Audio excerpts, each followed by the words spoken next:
Hello and welcome to another motorcycle video or motorcycling video. I'm out on the Spyder. This is part 3 of the series that I filmed recently when I started out going east from Goulburn and went through a couple of small towns and villages, came to Tarago, took a right turn to the Loaded Dog Hotel, and then I was going south on the road to Bungendore, which is a small town sort of south of Tarago and north of Queanbeyan is probably the best way to describe it, and I'm on the way there now.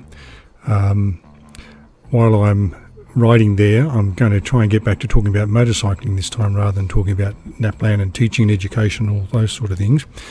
But while I'm doing that, I want you to pay attention again to the state of the road. I guess you'd call it a meme on Facebook recently where somebody said, in New Zealand they drive on the left-hand side of the road. In Australia we drive on what's left of the road. And I thought it was pretty amusing at the time, especially given the state of some of the roads that I'm riding on in this video.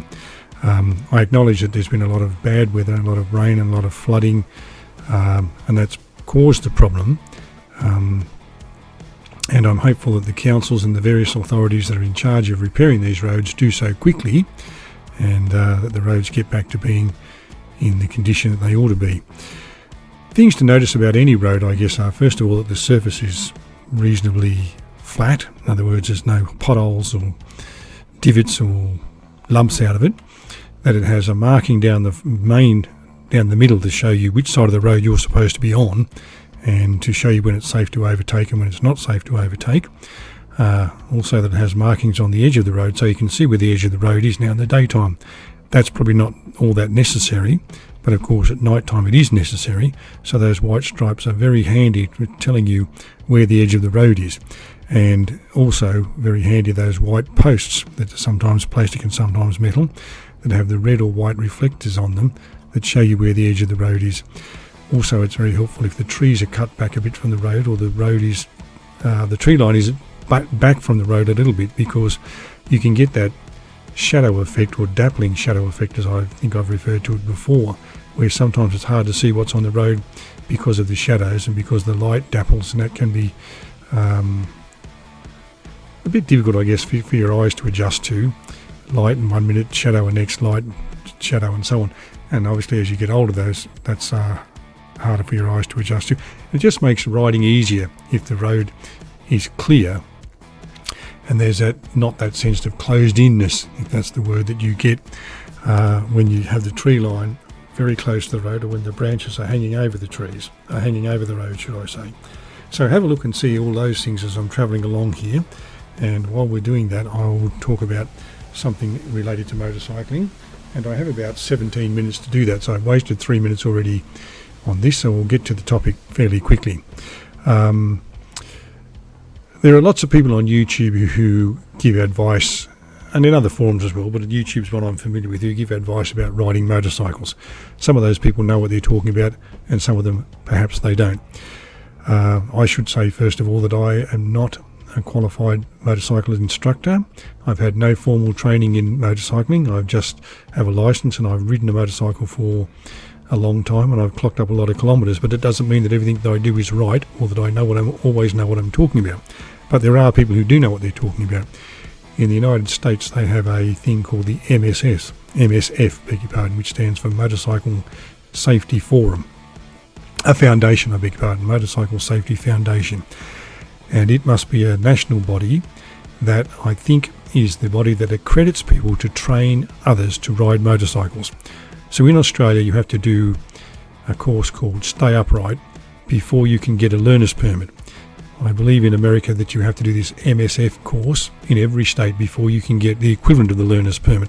And the people who give those courses, or who teach those courses, are accredited by this organisation called MSF to teach them. So they know what they're talking about, they know how to handle bikes, they know the physics, they know all the matters that relate to riding a motorcycle.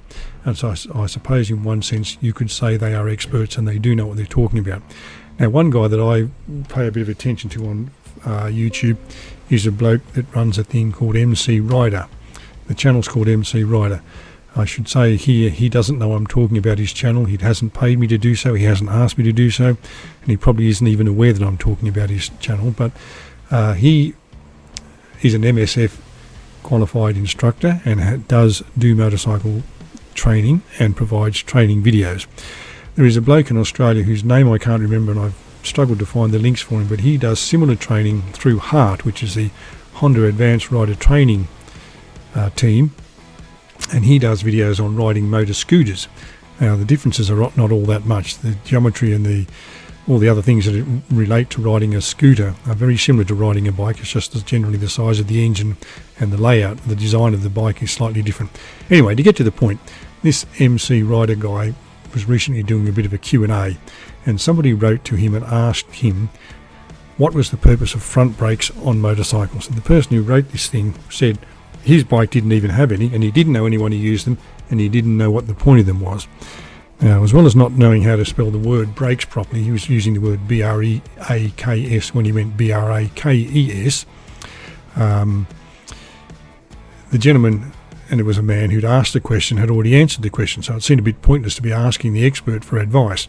Nevertheless, the MC Rider guy corrected his grammar, or corrected his incorrect use of the words, and then explained to him some of the reasons why you have front brakes on your bike. I was a little concerned to say that somebody had a bike that didn't have front brakes, because I couldn't imagine any manufacturer making a bike without front brakes. And perhaps what he meant was, well, the discs, the pads wore out and he never got them replaced. But I thought I would have my say about the same matter, and then perhaps talk about other things if I have enough time left that relate to motorcycle safety. So anyone who's ridden a bike, or driven a car for that matter, knows there's a simple matter of physics, that when you're driving your car or riding your bike and you apply the brake, put your foot on the brake pedal, use the brake levers, or the front brake lever and the back brake pedal, or however you do it on your machine, it's a simple matter of physics that all of the weight that was travelling along nicely with you, when you stop or attempt to stop the vehicle, all the weight of the vehicle and the people in it is transferred over the front wheels. And back in the days before we had seat belts and airbags and all those safety restraint systems we have in cars now, people would go through the windscreen of the car because they were not restrained. People would smash their face on the steering wheel, or end up with their face smashed up on the dashboard, because there was no way to restrain them, and there was no way to prevent that simple physical reaction. You stop, but the vehicle stops, but you don't, and the weight keeps going. And so when you're on a motorcycle, when you stop, you apply the front brakes, and even if you don't apply the front brakes, if you just use the back brakes, the weight of the bike and your weight is transferred over the front wheels and over the handlebars, and the forks dip down. That's a simple matter of physics. The last half a dozen bikes that I've owned, for example, they go way back to the Yamaha XV1100, which was a big cruiser, the Piaggio MP3 400, which was a three-wheel scooter, the Kawasaki Vulcan Voyager 1700, the Suzuki Bergman 650 scooter, and now the Spyder. They all have two discs on the front. Now, granted that the Piaggio had two wheels on the front and the Spyder has two wheels on the front, and so to stop the bike pulling to the right or the left if it only had one disc on the front, obviously two discs are provided. But on the other bikes that were all one wheel on the front, the Yamaha, the Kawasaki and the Suzuki, they all had two discs on the front. And the reason for that is simple physics. All the stopping power is required at the front. Manufacturers are not going to put things on bikes that are not needed.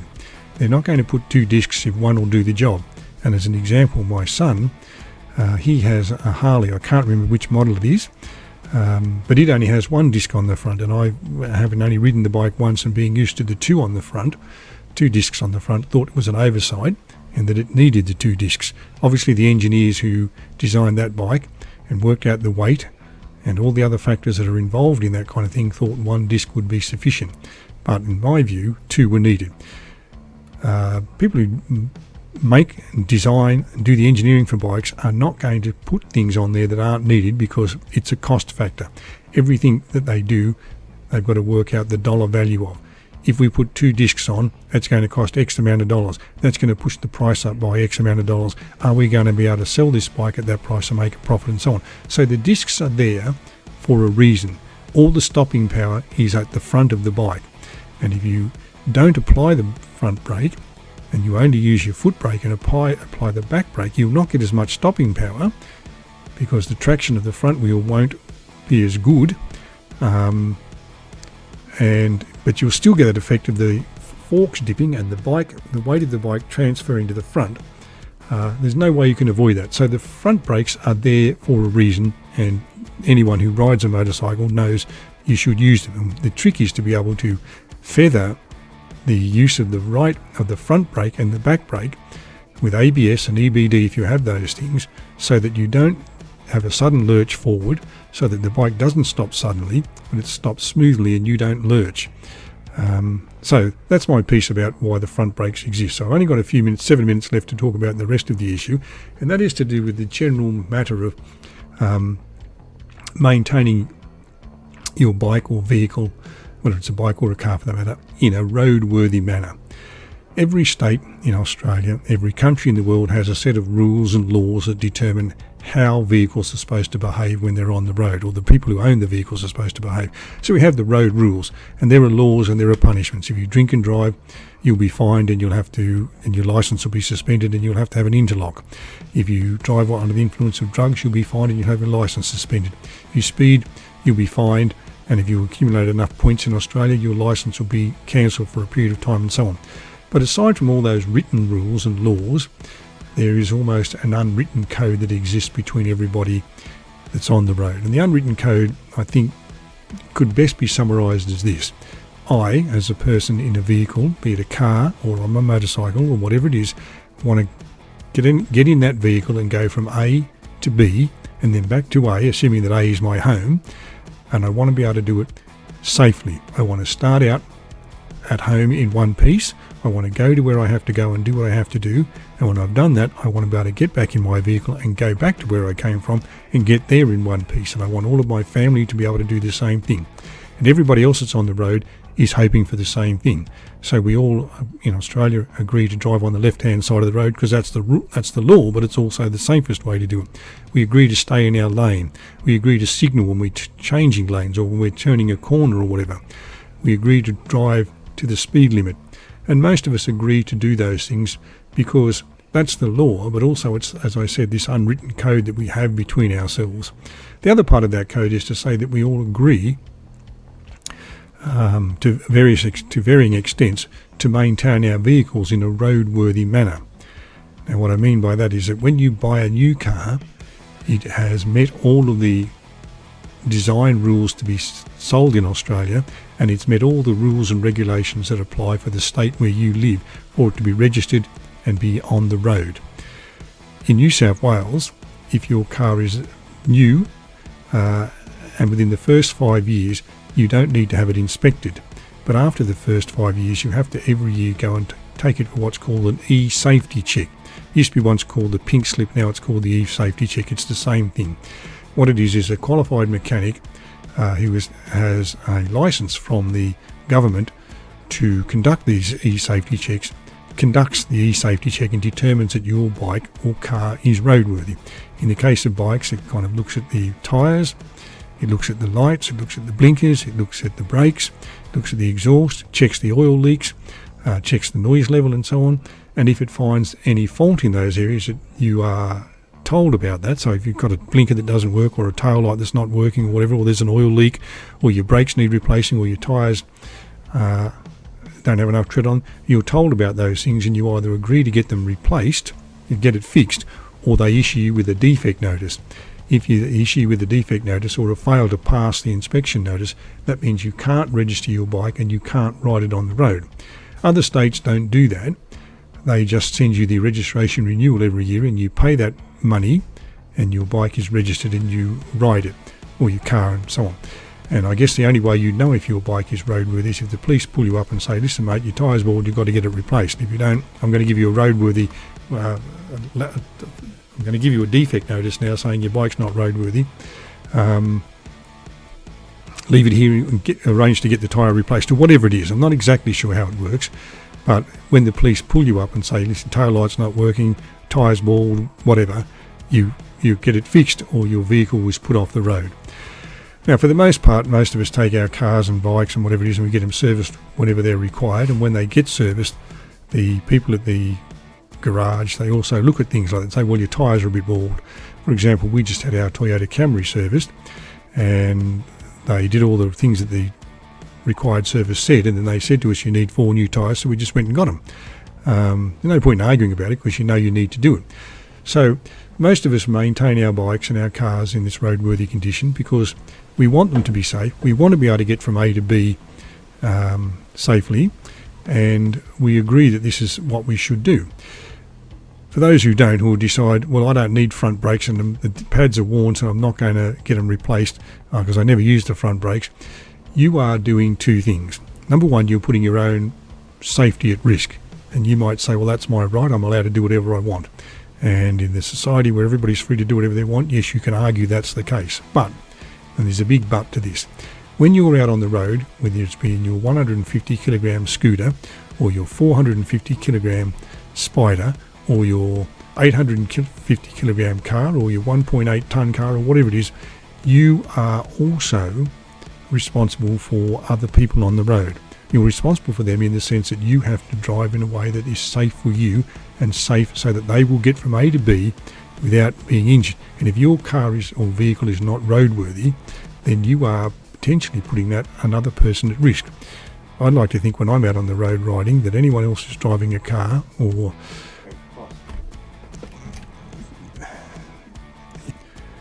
I don't want to think that there are other people on the road who are behaving in a manner that's dangerous to themselves, but more importantly, dangerous to me, because I'm on a bike, I need the same reaction times, I need the same stopping distance in some cases, or a long stopping distance, and I need to be able to do what I need to do to avoid the accident, but I rely on the other person to be doing the right thing in the first place as well. So if you're not maintaining your bike in a roadworthy condition, or your car for that matter, in a roadworthy condition, you're putting yourself at risk, but more importantly, you're putting other people at risk.